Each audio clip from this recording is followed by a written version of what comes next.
right. Anyway, so welcome everybody. Glad to see you can make it. A couple things maybe that we need to talk about, announcements and all. Parker, you said you had an announcement? Oh, yeah, I just wanted to mention that membership renewals are down. And, this is somebody in the club and reminded to. Is there anyone in that list of people, I know I've seen the spreadsheet, that we have not heard from, that's been kind of a history of membership? I know we kind of purged a lot of people, which is fine. Yeah, what you got is that you got the 2025 list and next to it the 2026 that is renewed. And just you can see who has renewed at this point. Yeah, I was thinking, I know I sent out an email to just everybody, and I think that. And there was an immediate response to that. Picked up about 10 folks within days of doing that. I'll, if when I have a little time to think about it, I'll compare those two lists and see if I can find anybody that I might just shoot an email to and see if. Yeah, that'd be great. I think there's about 7 or 8. Okay. Yeah, I know we've, it's always been kind of at least for me, a bit of a concern. You know, we seem to have gained membership and then kind of lost it back, and that concerns me. Well, we picked up about, I think about 5 people that were not on the list last year. Okay, well, that's good. And maybe 1 or 2 of them have been on it previously. Yeah. Down. Anyway, Hey. so to see somebody on this.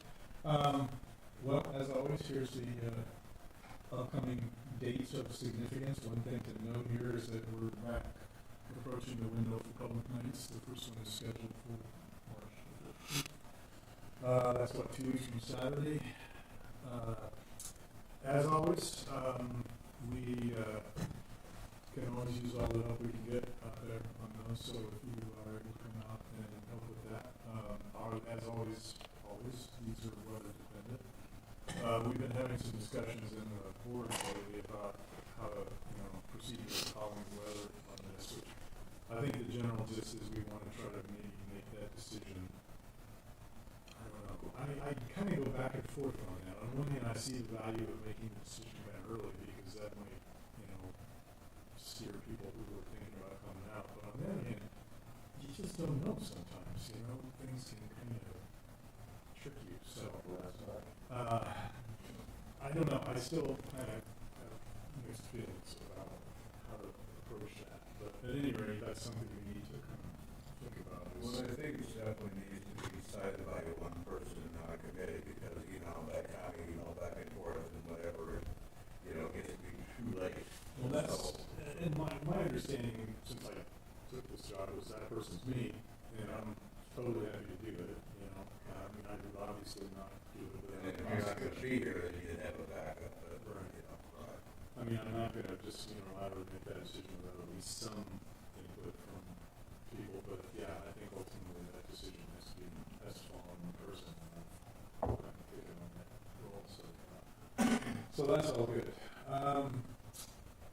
Okay, let's see, any other announcements or items that we need to think a little bit about? Do we need any updates on various committees? I don't know, is there anything else that we need to say about the relocation committee?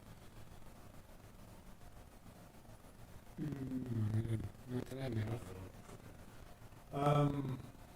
One thing I did want to mention, unfortunately with the turnout tonight, I don't think this is really going to land particularly well.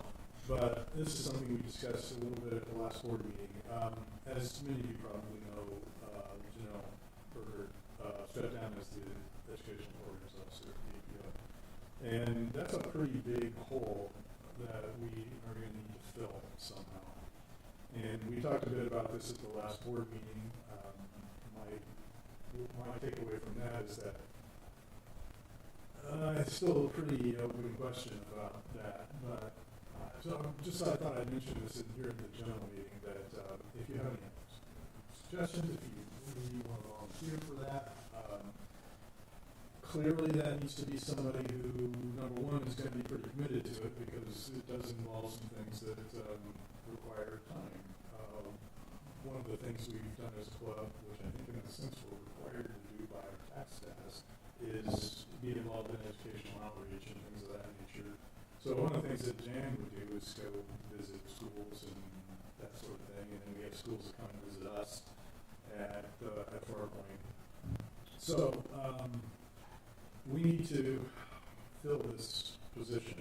Right now, I honestly have no good ideas. I was kind of hoping Brett would be here tonight because his name came up as a potential person. It needs to be somebody that's pretty knowledgeable about stuff, right? Because they're going to be Something more than black holes for third graders. or something along those lines, which, that's a conversation maybe. I mean, that's a conversation maybe that I don't want to go to there right now, but yes, I see what you're getting at, and I agree. But anyway, if you have any ideas, I think we really need to come up with somebody to fill this role. I mean, my dream would be that we would have somebody wandering in who's like a high school teacher or a teacher of some sort, who also has a pretty good interest in astronomy and is also not, don't do it great. Or at all. I think that chances of that happening are roughly the same as the chances of a unicorn flying running into the room at this very moment. But anyway, I just wanted to kind of bring it up because this is an issue that is going to be increasingly difficult to work around as time goes by. So I just thought I wanted to bring that up. Okay, so that's all I want to say about that. If you have any ideas, I'm all ears. Another thing I wanted to talk a little bit about, and again, this is just by way of information. I circulated this the other day to the board members of the board, but as you may or may not know, we've been discussing some sort of Asteroid Day activities, which Asteroid Day is on June 30th. It's a international recognition. Been around for a while. One of the reasons why I just kind of came to mind to do is that the guest speaker we have tonight is one of the founders of Asteroid Day, basically. So it kind of fits in with the general gist of the meeting. But so I drafted this the other day, and there's some typos and some very poor use of language in here, which I do intend to kind of clean up a little bit, but I just wanted to kind of run this past people. And so the requirements of a governor's proclamation in Kansas are that it has to have at least 5 whereases and 1 therefore, and it has to be less than 250 words. So as it stands right now, it has 5 whereases and 1 therefore, and is roughly 180 words. If we want to add anything to this, anybody's got any ideas? You want to add a whereas? Shoot me a draft. I'm more than happy to add this. I don't think we want, whereas after whereas after whereas, but it would, if we want to add more to this, I'm totally on board with that. A lot of this I cribbed from a proclamation from a national proclamation from last year, which was actually proposed in Congress by Mark Kelly, who is a retired NASA astronaut and former Air Force officer and I believe a senator from Arizona.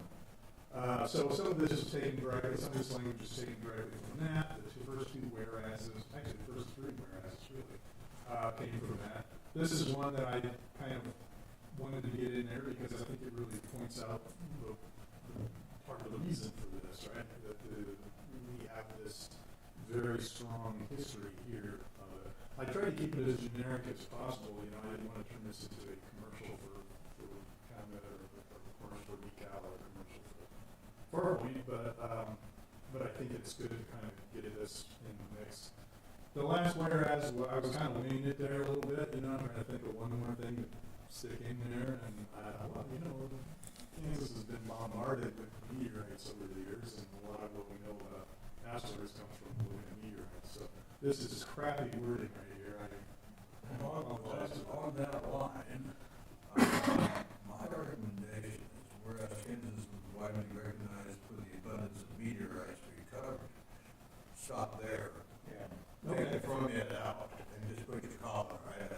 So get rid of all the rest of that. No, I'm saying that from it doesn't really need to be there. Your first phrase. Oh, okay, so take out from it, okay. Yeah, Okay. just recover it. Yeah, I also wanted to kind of, this is a very awkward clause right here, which, I intend to kind of wordsmith with a little bit more, but I wanted to make a point there that, you know, meteorites are just pieces of asteroids that land on the ground, that fits. You know, I'm thinking if we ever come up with if we do some kind of live presentation, which I would like to do on that day, some kind of event, maybe we can, find some people that have some meteorite, I've got a couple of them. Yeah, and rock needs to be plural. Yeah, it should be rocks, and I know there are some, I did fix the do, typo there, but, I did not get to the rocks typo, so anyway, if any of you have any suggestions on this, I seriously would love to hear them. I do have a question, and when I have heard these things read, and it might be that the reader bringing it in hand when they go from one whereas to another, whereas da-da-da-da-da, and whereas da-da-da-da-da. They put a hand in there? That's what I hear them saying. Yeah. It may not be there. I've read one. I think it probably should be there. I also took this a little bit from, we did a thing called National GIS, or, GIS in Kansas State. GIS is this tool that we use for research stuff.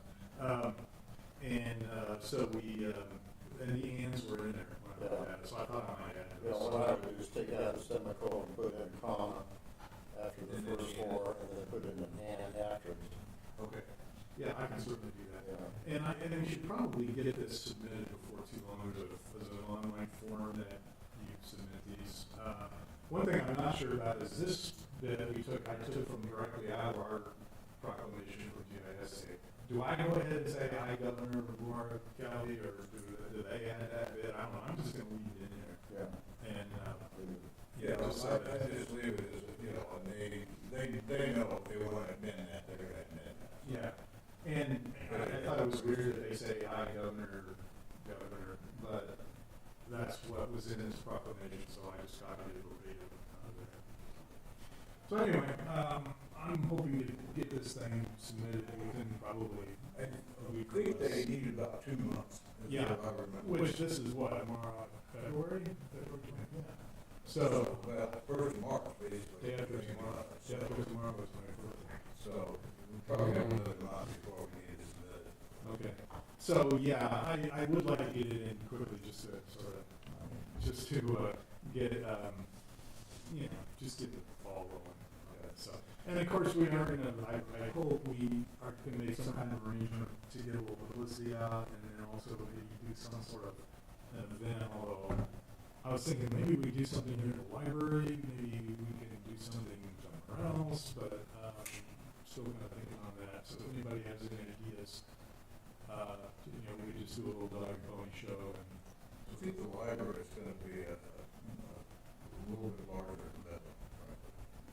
Because they're not going to want just a tiny little display. They're going to want to Right. broaden things out a little bit. well, maybe that's good, because Yeah. this is a way to get, this is also a way to kind of get ourselves out in the public eye, right? And maybe that'll help with, Yeah.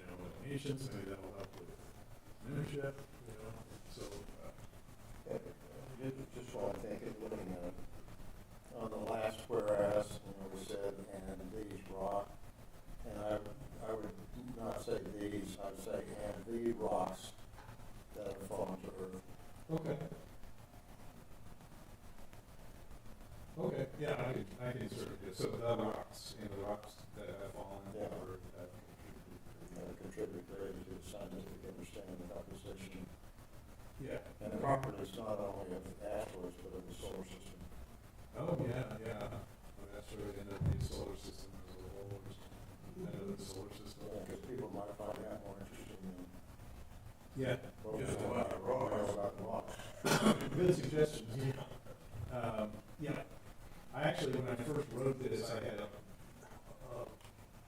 kind of duplicated some of this down here, and I took that out, so the first draft that some of you saw me, I still included that, but that's no longer. Okay, so, I'll make those changes that Michelle suggested, If you've got another whereas you wanna throw in there, or you wanna do a little wordsmithing on any of these again, please, I am more than happy to suggestions.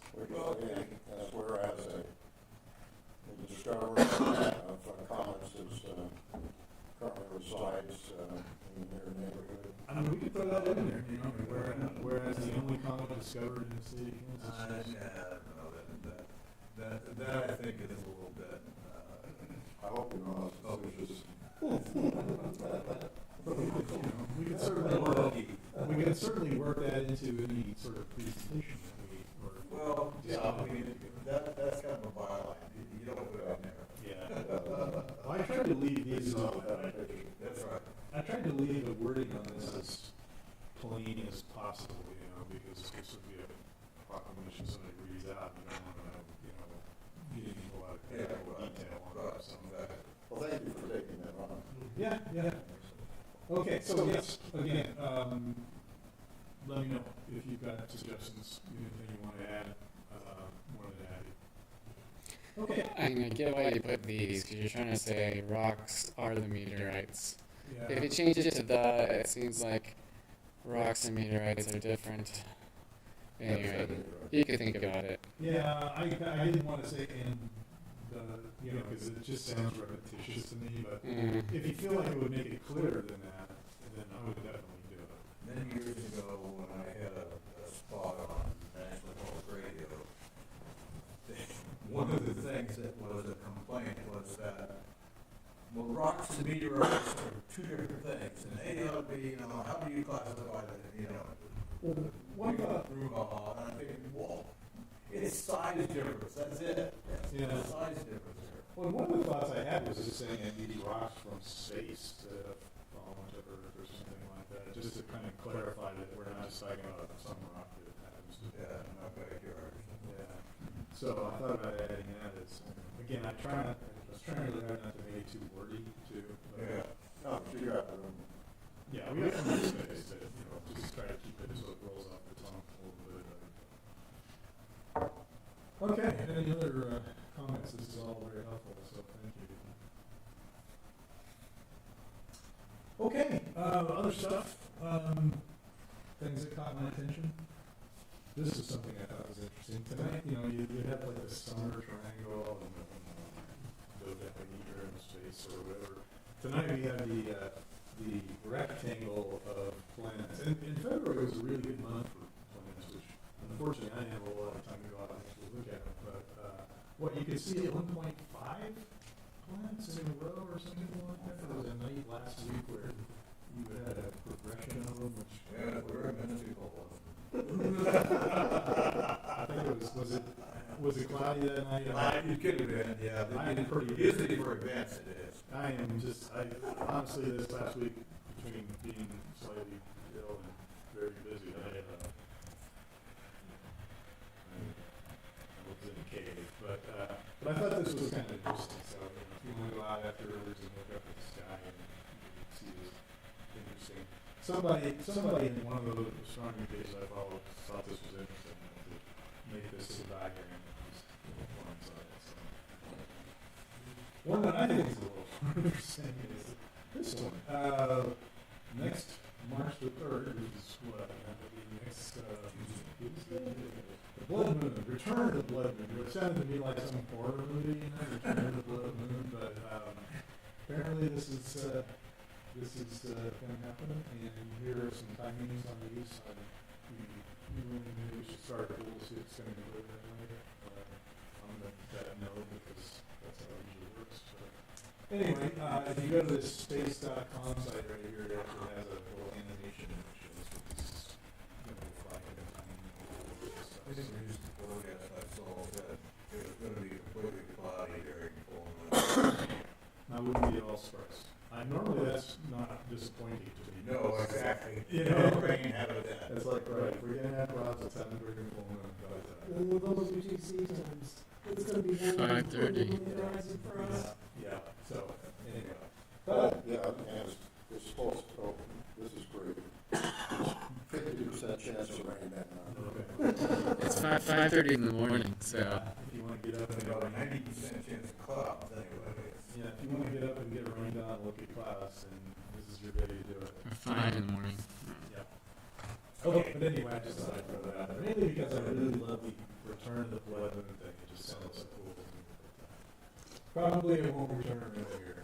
Well, I'm gonna apologize in advance, I just bought a used camera, it's a Android camera, and it's when they originally came out, it was like $60,000. Oh, they contacted us seeing if Nikon wanted to buy any of their equipment. I'm just like, you're talking to the wrong group. Yeah, that's right.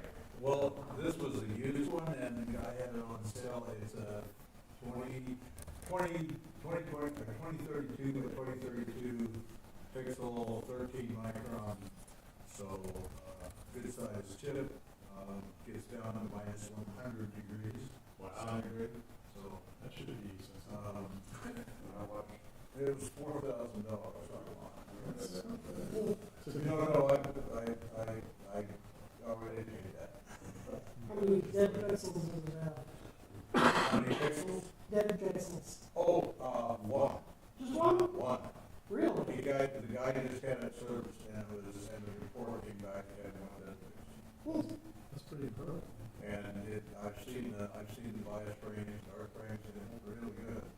So the, uses what, liquid nitrogen to Nope, cool it? nope, it's a 5-stage electric cooler. Oh, okay. Cool. And then the last stage has the option of putting water on it, so, and with the water, it gets down minus 100 C, no matter where ambient it is, so you're routinely using, minus 70.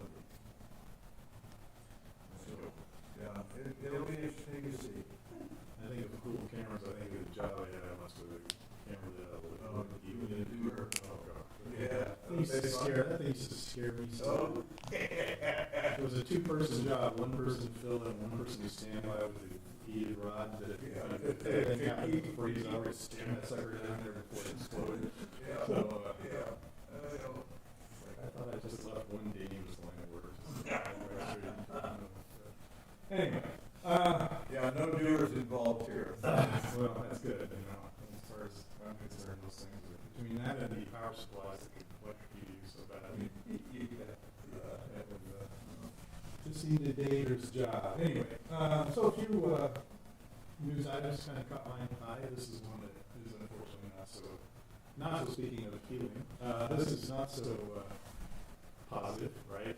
This is actually, what's actually happened at this point is the Artemis II booster system has actually been rolled, is in the process of being rolled back into the, the BAD, that very big building that the thing was originally built, was big enough to simultaneously assemble 4 Saturn V rockets. So it is just huge. And, so they rolled the thing back in, they had that big crawler thing, which they move it in, and I had a tour of Kennedy Space Center some years back, and they actually, I don't know, maybe we just saw a lucky day or something, or we just seemed like nervous enough to appreciate this. They actually took us out to this thing, because there was a space shuttle on it. And this tells you how long ago this was. There still wasn't a space shuttle, and they were crawling it out to the launch pad on this thing. Of course, they didn't even let us get very close. I think it's a hazard to let get around over. Yeah. But the thing is, it's so amazing because it goes so slow. Yeah. While we were watching it for about 10 minutes, it's on like Caterpillar tractors, it did like 2 sections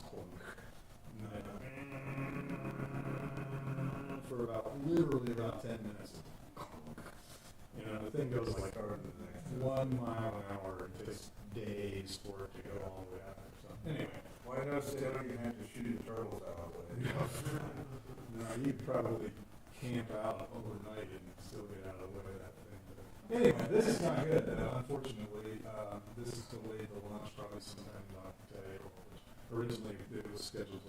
The first launch window was February 5th, which I would have bet real money is not going to happen, which has turned out it would have won. But this is unfortunate. But we'll see how this plays out. Let's see. Oh yeah, this is one that just pisses me off. I don't know what it is, but there are now 500 Starlinks have been I don't think there's actually 500 of them up there because they fall out of the sky relatively. Something like several thousand. At one point, they're gonna be thousands of these things. Which I just find terribly. I think they've been about 5 or 7,000. Is that what they're planning on doing? They're shooting for 40 or 50,000. Oh, God. I mean, it's just like. Well, try to take 10 minutes out of a 1 degree hill and see if you can see anything. Yeah, it's gonna. The other night, I imaged M81 and M82 actually had to repeat the process because the first set of stacks,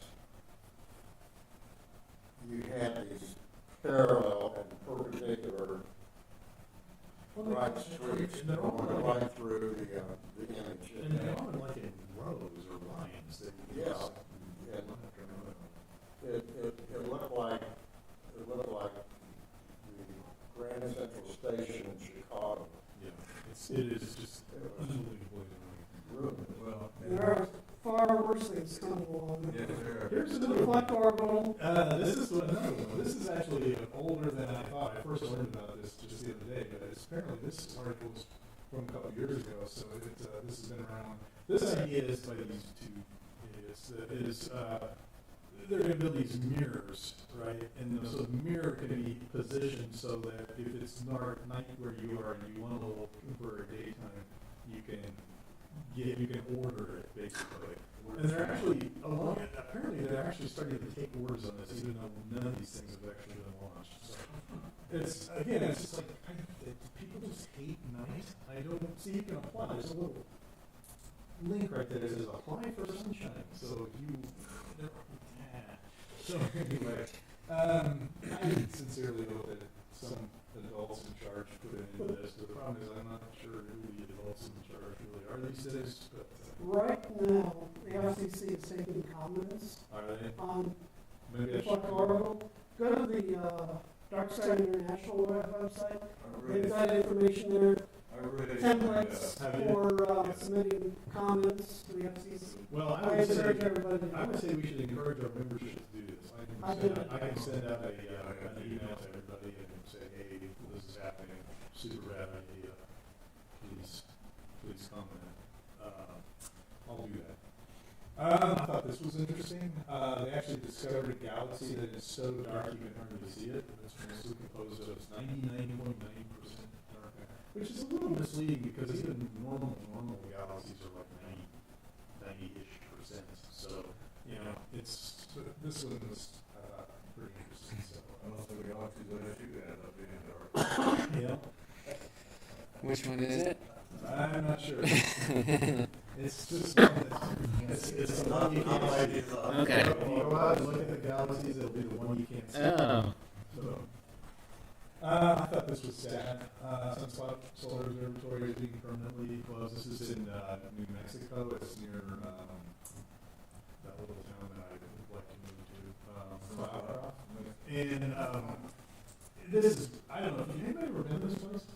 It's really pretty, it used to be open to the public. It's pretty fascinating though. For one time it was an Air Force installation. Air Force built it and then they turned it over to the National Science Foundation, who ran it for years. Doesn't it have a heliostat on top? Yeah, this is a heliostat, and this thing is so big, like you can see it from El Paso, basically, if you know where to look. The problem, unfortunately, is that this has a mercury bath that it sits in. And mercury, of course, is a very serious toxin, and people don't want it around, which is understandable. So when they shut this down, NSF stopped funding this for a while. I believe New Mexico State ran it, but their budget's probably crap like everyone else's these days. So they had to basically they can't let the public in anymore because it's basically a toxic site, and so they just it's not just going to be closed; it's going to be demolished, which is really unfortunate, I think. But There's another private observatory nearby. yeah, Tasman Observatory. yeah. This one, for a while, there was some private interest in running this, but I'm sure that the cost of this is just. This thing was built back in the '50s, and old stuff is just always expensive. Anyway, but I just thought it was sad because I visited this place one time and said, "This is the coolest place I've ever been." But, unfortunately, it is stays remembered. This is another one I really thought it was interesting why there's so many space snowmen, you know, why are all these asteroids out there that kind of look like they sort of hit and stuck. And the conclusion they came to was they stick together because the forces that have caused them to stick together are bigger than the forces that have caused them to fall apart. Congratulations.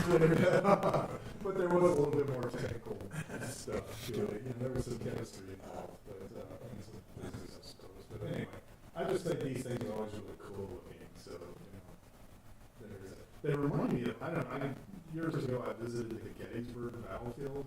Anybody ever been to Gettysburg? They have a museum there. There are bunches of places where they had balls, like bullets, that hit each other, and then they found these, and they had like 50 of these things. So apparently when they were fighting at Gettysburg, the bullets were so thick that they had them hit each other and stick together, and they look a little bit like this. And then they found a bunch of these things. So it just makes me really glad I never had to be in a battle of Gettysburg. But these remind me of that, those bullets sticking together. And this is one that I thought I'd close out the news on because it kind of sets up the little presentation in it tonight, or at least points at it. So this is obviously one of the Earth crossing asteroids. Is this one, Gary, that you ever? Oh, I know with a little bit. Yeah. Well, it's possible that in 2032, this one is thought to have a fairly high probability by asteroid collision standards that it'll hit the moon. And if it does, it could be quite a sight. It seemed like that went down to like a 3% chance. It's sort of, I don't think it's very high. it sort of bounced around because this sort of suggested that it may be a little higher than that, but I don't really know. But anyway, if this actually hit, it could actually cause meteor showers, or, you know, It probably will depend on how early that was, because it gets you by, you know. But this could be a very cool thing to see if it actually happens. I don't, again, it's very low probability. This is also, you know, you see lunar meteorites for sale sometimes in the meteorite for sale world, and they are the result of things like this happening. So, you know, if you actually want to own a moon rock, they're only illegally by for the ones that were brought back from Apollo, which is not legal to own, or you can. Okay, so those are my kind of interesting news stories that popped up. So, as I said tonight, we're going to watch a video. Hopefully that you guys will find it interesting. I certainly did. The presentation is by this gentleman, Russell Schweiger. By the way, Graham Bell was not here tonight. He wanted me to make an announcement, which he didn't today, which is he wanted to make sure that there was no confusion between Russell Schweigart, the astronaut, and Jack Swigert, the astronaut. So, just to kind of clarify that, Jack Swigert, the astronaut, was a member of the Apollo 13 group. You ever saw that movie? He's the one that they had at the almost literally at the last minute. He was left with NASA, got elected to Congress, would have been one congressman, died unfortunately before he was able to take office. Russell Schweiger is still very much alive. He was born in 1935. He's 90-ish, 91. He hasn't quite turned 91. Educated at the Massachusetts Institute of Technology, was a member of the U.S. Air Force, was a flight pilot, as were many, if not most of the astronauts. Was selected to NASA in the third astronaut group, which is the same one that like Buzz Aldrin and Michael Collins and some of the more familiar ones.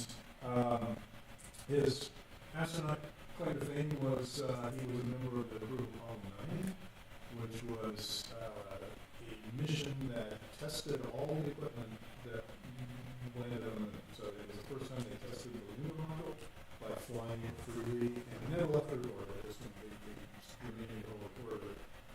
He was also the one who tested the backpack that the astronaut wore on the moon after everything. So he tested that. So it was quite a kind of interesting and I think a little bit underrated mission. He was a member of that.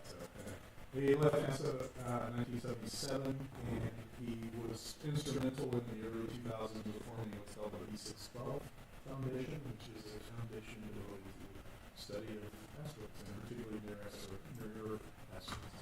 So if you ever wonder why this is called the B612 Foundation, here's what the B612 Foundation's mission is: develop tools and technologies to understand that and navigate the solar system and protect our home planet from asteroid impacts. And that's kind of what. Oh, that'd be a good one, right? Yeah, that's great.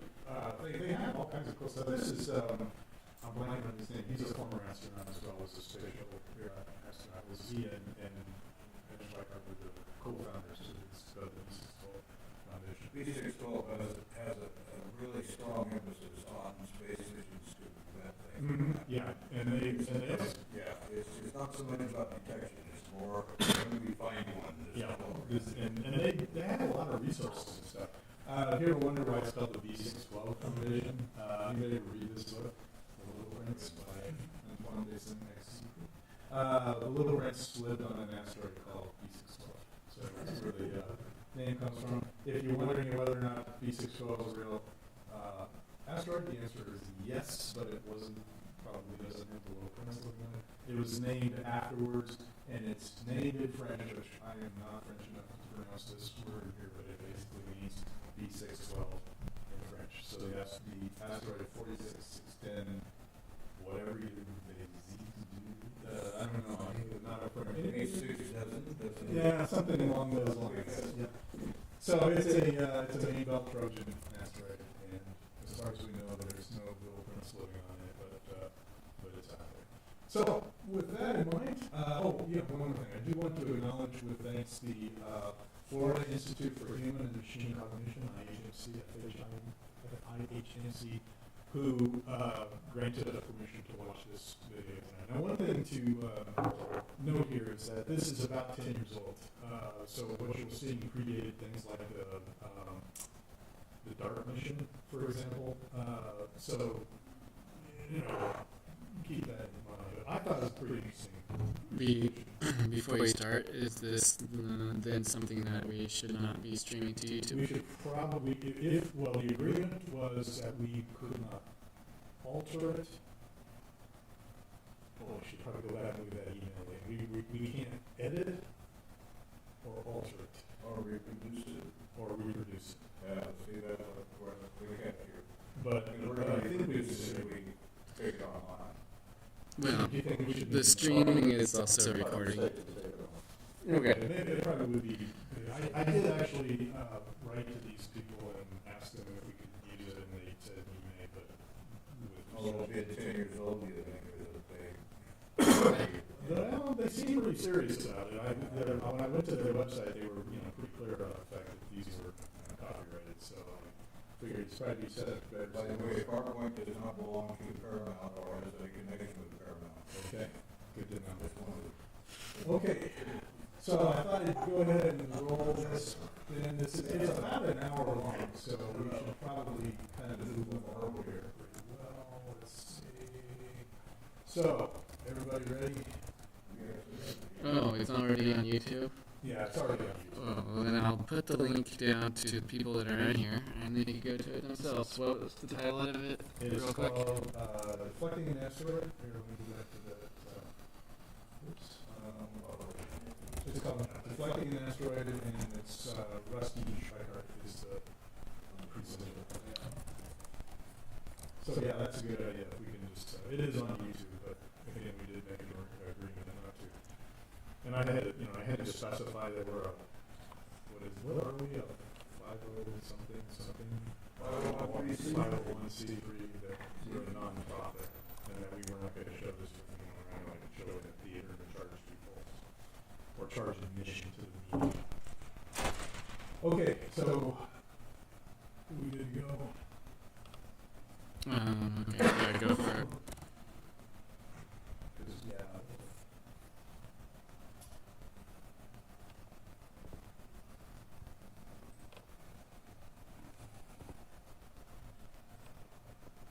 And this is really just a it's like